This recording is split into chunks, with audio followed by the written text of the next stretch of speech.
if I'm 90 years old and I want to buy a short-term rental, why the hell not? Yeah. I mean, you got to still live, right? If you're not living, you're dying, they say. So, I mean, keep doing the things you want to do. And ultimately, if that's something you want to do and you want to build a portfolio, you enjoy them as a lifestyle asset, you want to have your family have them, maybe when you're done, do it. Why not?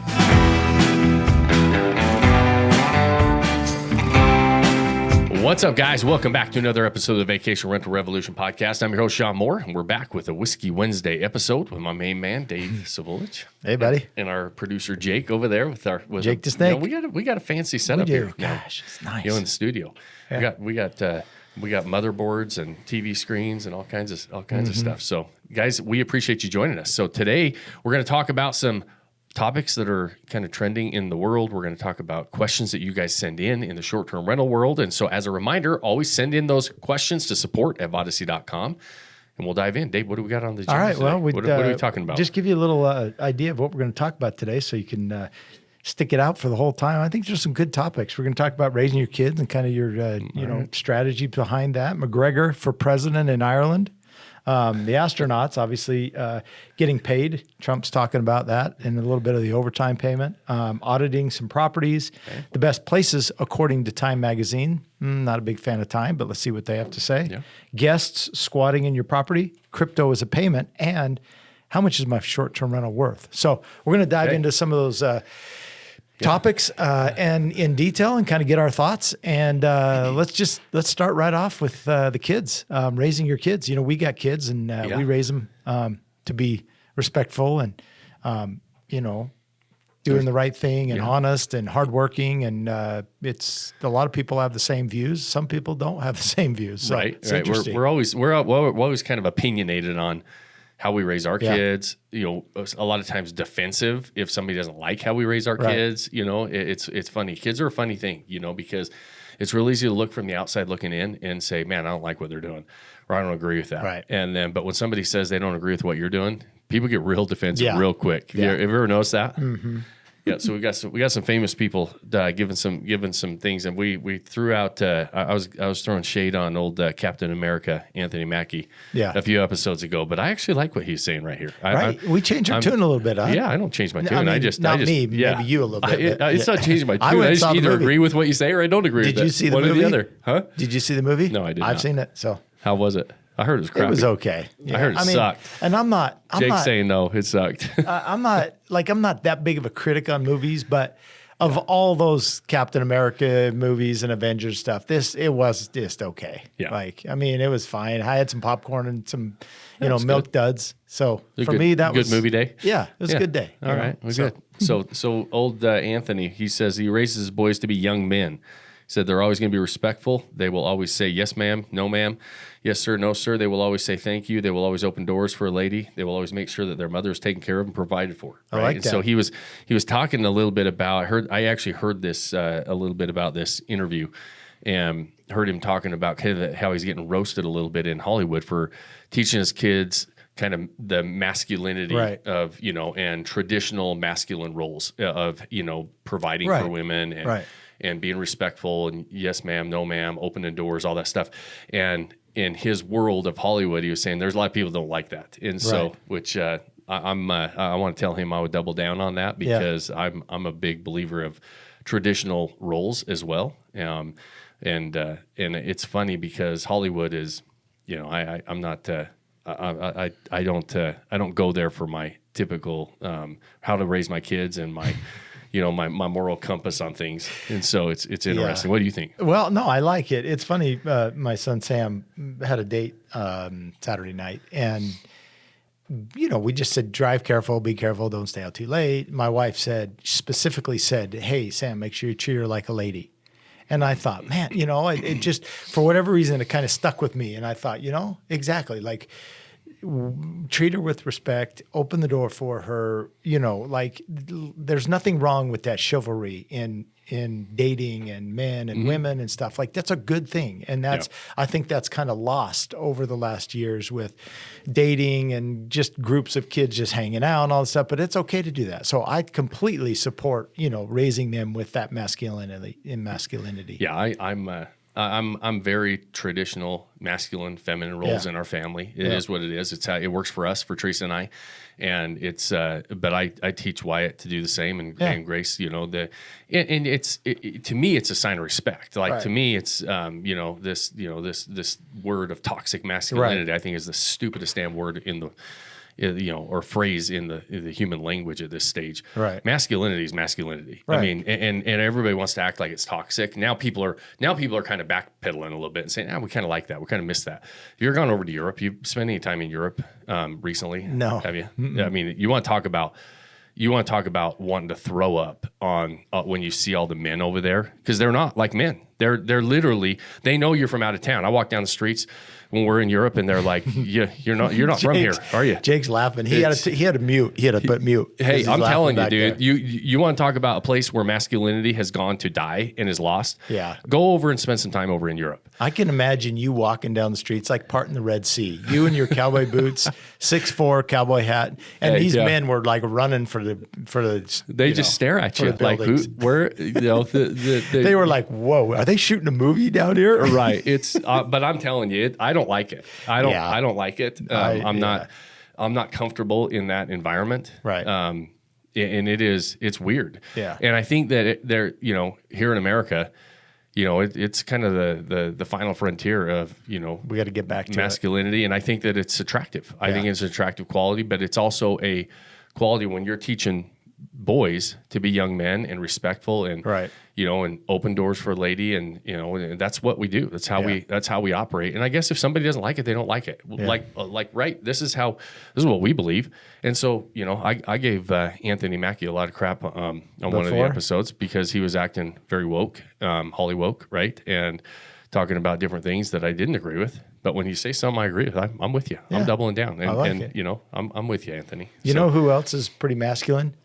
Conor McGregor, boom, and I think he's going to run for the old president of Ireland. What do you think of that? President of Ireland. Hey, listen, I don't.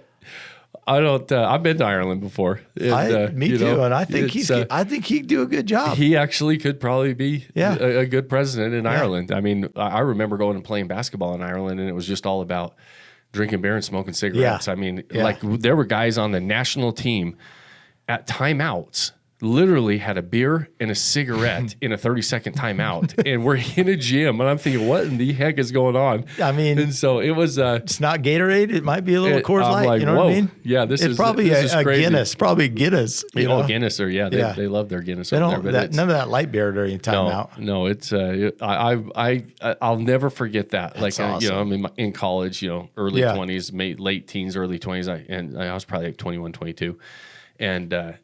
We're fairly disciplined college athletes, and we look over there, and this is their national team, and drinking beer and smoking cigarettes. That is awesome. Conor, his lifestyle and his, he's when it comes to MMA, I mean, he put you want to talk about he's awesome. A guy that he's got some ties to Utah too. He's what is he, bucked up, right? Isn't he? Is he a bucked up rep? Yeah, he's a bucked up guy. He was in here and we attended a couple of the BYU games and did some stuff for Bucked Up. And so I think I'm a fan of his. I hope he gets it. Hey, I think he's a fan of and a friend of the United States. And what the heck? Let's get some allies in there. Yeah, let's do it. All right. Let's go, Conor. Go become the president. It's funny how nowadays, like running for office is like it's turning into like a celebrity world, right? Whether that's a qualification or not, I don't know. I mean, exactly. Don't get me started on the elites in office though. Yeah. I can't stand those assholes. The astronauts are back. Yeah. Just getting adjusted to gravity. Mm-hmm. Take them a little bit. And so the question is, like, they were stuck up there for a long time. How about getting some overtime? So they're saying maybe they don't get overtime. They get paid like $5 a day. $5 a day extra. $1,400. Come on. For 9 months stuck in space. Yeah. Come on. So Trump, I don't know anything about it, but I heard some comment or Trump said, hey, I'm going to personally pay their overtime. You know what I mean? Yeah. That's why wouldn't you get paid overtime? You get stuck up there. Yeah. It's NASA's fault that you got stuck. Right. They can't get you down. Yeah. Biden doesn't even want to go back up and get him. Finally, Trump and Elon get up there and bring him down. Take care of it. and they don't get overtime pay. I think they should. I wonder what the number. I I don't know. Jake, do we have any of the number if they did get paid overtime, what they'd make? I don't know, but it's interesting. Think of that though. If you were planning to go, like, hey, honey, I'm going on a work trip. It's about 8 days. I'll be back. Maybe you were going overseas. So a longer trip, and you come back for 9 months. Yeah, that would be tough. That would be tough. That'd be real tough. Oh man, I'm glad they got him home. Yeah, that's good. So astronauts are paid a rate of usually 40 hours a week salary, roughly $152,000 a year. So that's just if they were, normal. So I don't know if that's, and then they get paid some overtime, but they probably ought to pay them. Give them a little extra. They don't typically get paid for transportation, lodging, or meals while on assignment. So they were on their own. They had to go to the McDonald's on the other asteroid. Technically, they were they were technically in transportation the whole time. In transit.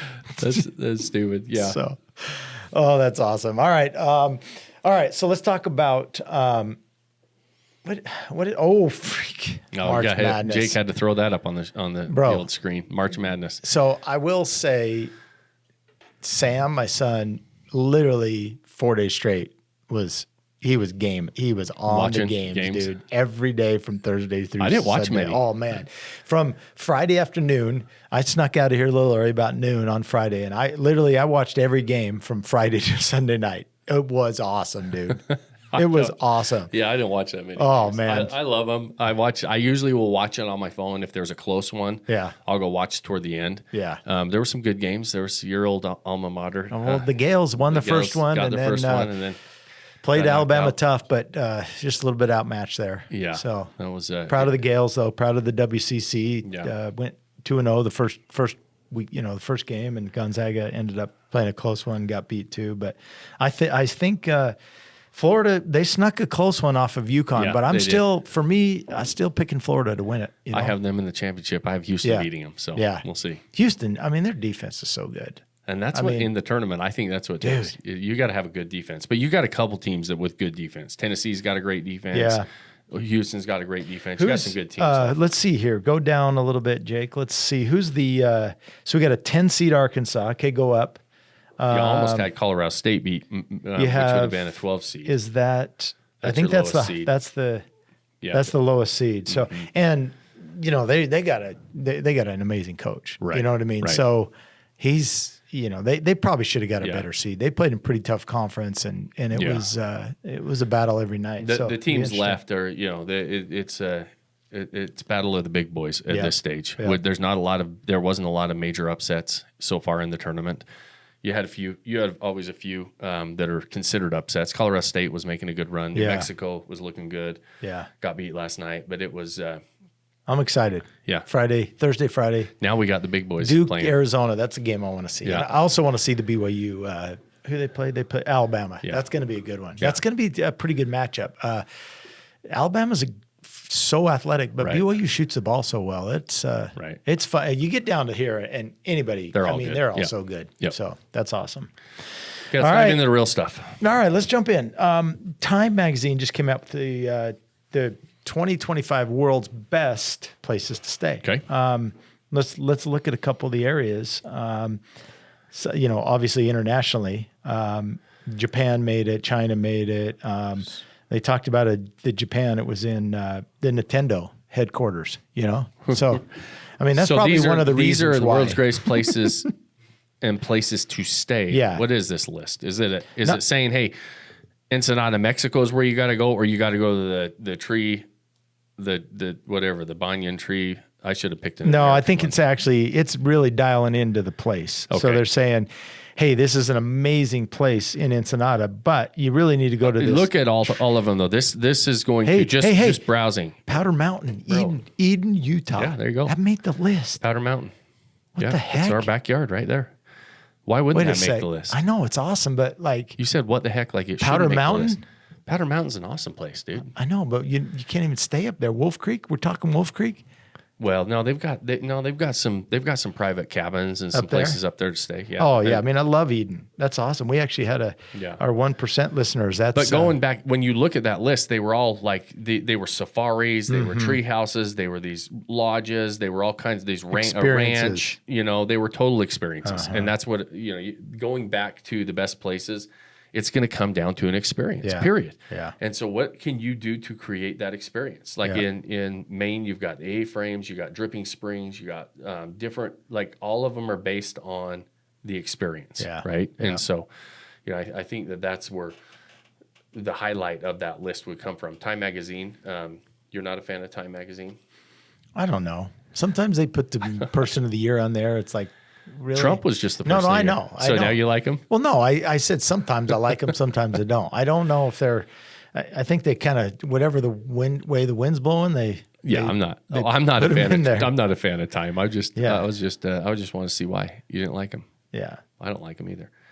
So, but I do like their list. I think it's a good list. Yeah, it's an interesting list. But it does. Right? But your point, I think, is if we can take anything away from this discussion, is it all comes down to the experiences. And so it transitioned into the world that we're in. When you're doing short-term rentals, you're creating this amazing experience. People, no matter where they go, they want to have this amazing experience, something they've never done, something they've never experienced, something they can go home and say, wow, I can't wait to show you these pictures because it was so cool and such an amazing fun time. And that's what we're trying to do here with short-term rentals too. Yeah, absolutely. So, all right, let's move on. Next, we got, what do we say? Oh, okay. So how do you measure the worth of a property when it's a short-term rental and you want to sell it? So let's say you're going to sell a property and you obviously have some emotional tie to it. You believe that it's amazing, it's awesome. And you believe and you've had some income come from it. So how do you decide how much to sell it for? Can you get the emotional side of it, and can you also get, hey, it's a business when you're looking to sell it? And this is hard because short-term rentals are still not recognized by banks, lending institutions, investors as an actual commercial asset, right? They're still, for the most part, they're going to be single-family homes that you've created a good experience, you've been able to make money with. And so you have to ask yourself, okay, how is this getting valued, right? When you go to sell a property, you have to decide, what am I actually selling? And most people, just because you have an Airbnb listing that's probably not going to transfer, a verbal listing that's probably not going to transfer, you don't have a customer base, you don't have any of that stuff, you don't have really a business. You don't have a business to sell. So your property's worth what it is as a standalone home. And then somebody else can go recreate that. Past experience might dictate some future successes for that new buyer, alleviate the question that they have is, how is this going to perform? You've got some performance numbers, but you're not really selling business assets. With rare exceptions. Now, there are some hosts and some people that put together their property where they actually build a customer list. They've got their own marketing assets. They actually have their own direct booking platforms that they built. We teach our members to do this all the time. Now you're talking about, you do have some business assets to sell. So now you've got the value of the property. In addition to that, you've got a customer base. You've got direct booking platforms. You've got all of these different things. Not one that you're borrowing from Airbnb or Vrbo. This is a customer base that you've built, that you spent money on, that you've curated over time, and you've communicated with them. You're top of mind with them. They recognize your brand, right? Now there is some value there. And the value depends on how big the property is, how big the list, how much money you make from that list, what percentage of your direct bookings what percentage of your overall bookings come from your direct bookings. And then you have to evaluate, what is that worth? Most of the time though, 99.9% of the time, you're just selling a single family property. So you call a realtor up in the area, you run comps, you help them, they help you evaluate it. And this is where it's hard for a lot of hosts to say, well, I've got this property, but it's this awesome business. I'm making X amount of money. And you say, okay, well, how are you making that money? And then you go back and most people are putting it on Airbnb or Vrbo, and they might be doing well on there, but that's not your customer base. That's somebody else's. The new owner can go, they're not even going to transfer that booking page, or with those reviews, you're going to have to set a new one up anyways.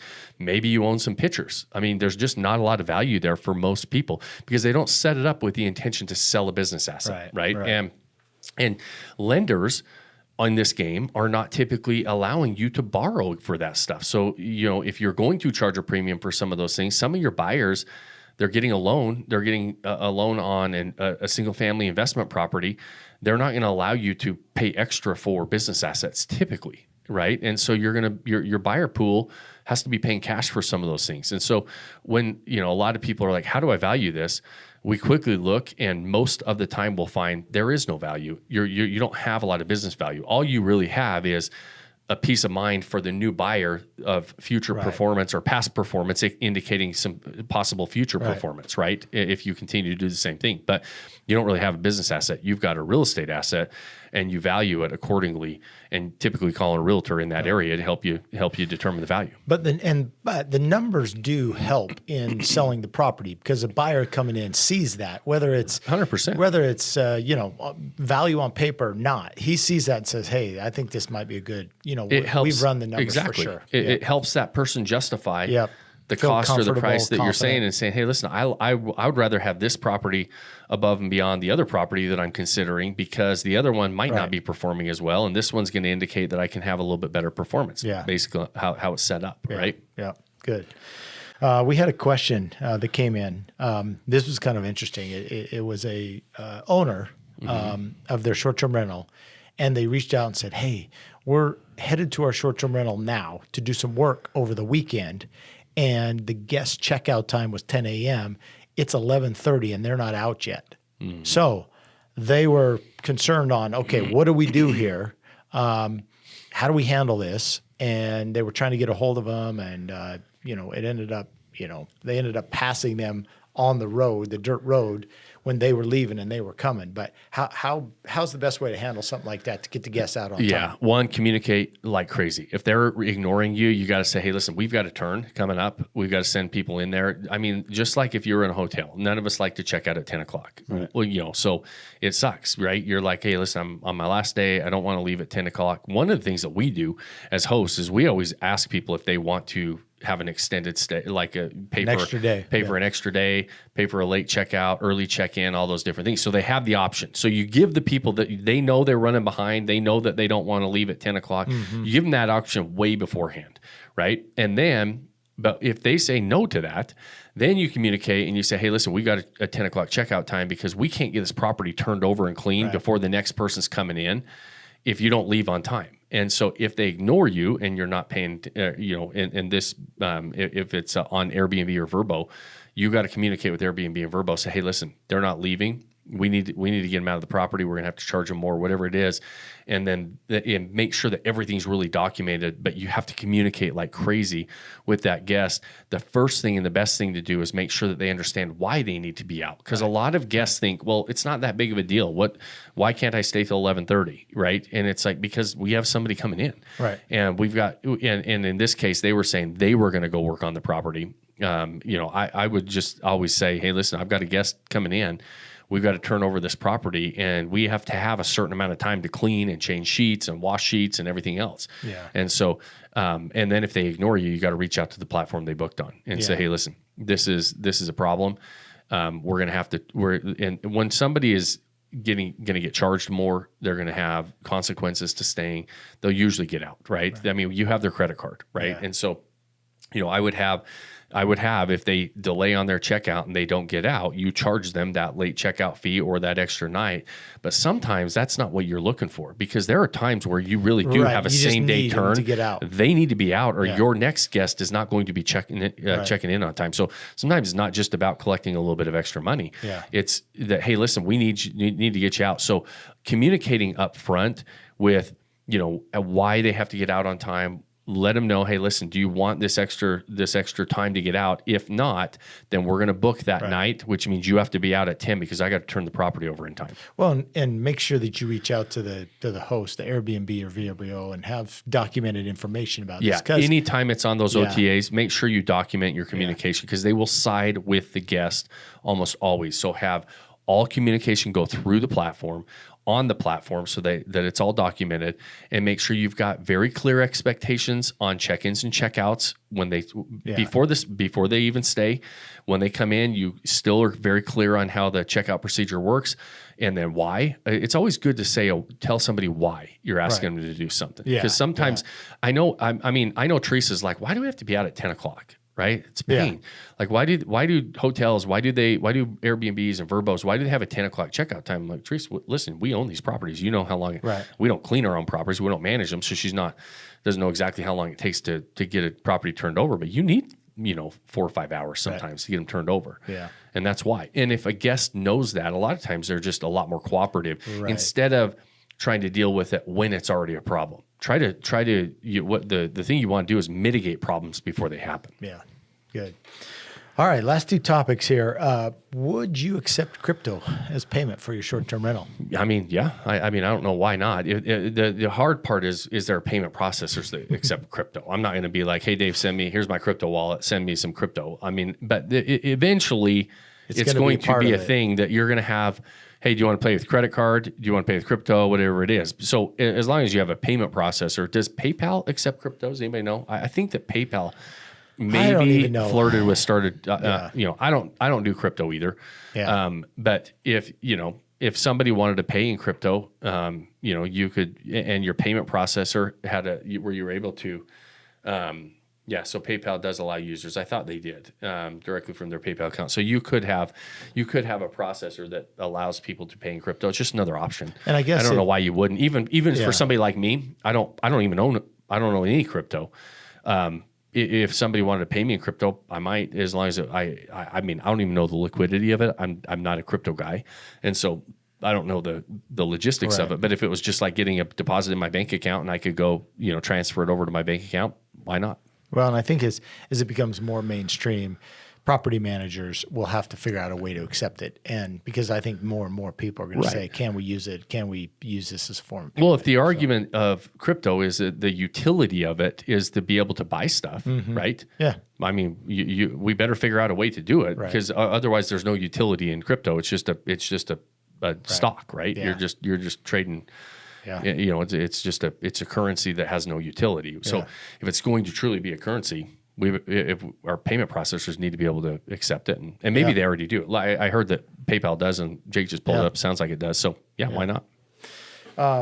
What is the optimum age to invest in short-term rentals? Is there hey, you're too young to invest, and also on the flip side, are you too old to invest? You know what I mean? Yeah. No, I don't even think it's a consideration. You either can or you can't, right? You either have the skill set, you have the resources, the knowledge, the time, all of the money, all that stuff available to you to invest. And then, it shouldn't be too old or too young, right? Yeah. My kids have looked at it. We were going to partner with them. We didn't end up doing it because they didn't save up their portion of the down payment yet. And so they thought we were just going to come in as much as they were talking about it. But they went through our course. Yeah. They underwrite properties. They send them to me to review them. Wyatt just sent me another one today, actually this morning. And he said, check this one out, Dad. Let's partner. But the first question is, do you have the resources? Do you have your portion of the down payment? And he didn't.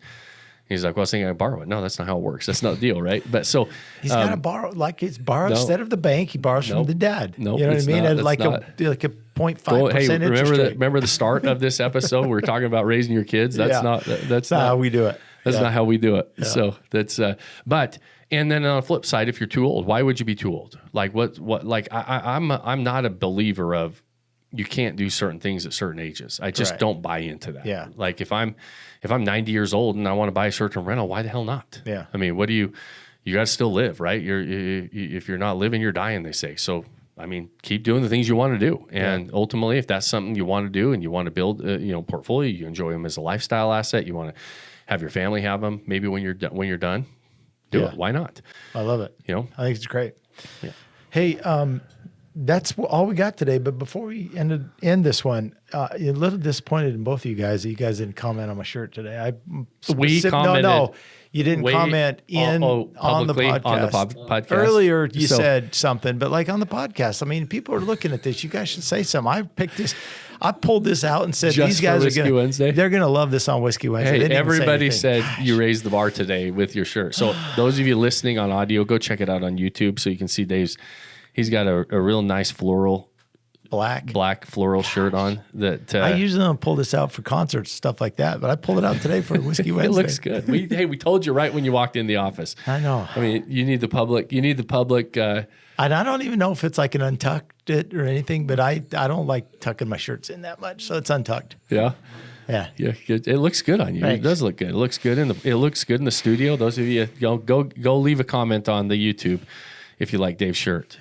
I remember one time you had the comment. Remember you got you wore a new was it like a jacket or something? And some guy was going. He gave you some real nice comments on YouTube. He's like, dude, you tell me what the brand is, where you got that. He was liking it. Yeah. So let's see. Hey, we should do a poll on YouTube and say, thumbs up or thumbs down for Dave's shirt. I don't think you're getting any thumbs down. I think it's all thumbs up. But. You guys know what to do. All right. Okay. All right, we're going to wrap it up, you guys. We appreciate you spending your time with us. We know it's valuable, and we appreciate you spending with us and listening in. If you know somebody else who would like to be a part of these conversations, share the show. Those things help us grow. If you have more than 30 seconds, like it or review it on whatever platform you're watching or listening on. Final, most important thing at the end of every episode, pick that one thing you can do today. Start building that life you don't want to take vacation from. Cheers, my friends. Cheers, buddy. Cheers, my man. Thanks for joining us on this episode of the Vacation Rental Revolution podcast. Share this with other people you think need to hear about it. And don't forget to subscribe and leave us a review. Hey Grace, is there a website? Yes! For more amazing content and expert advice, visit Vodacy.com. Thanks for listening, and we'll see you on the next episode.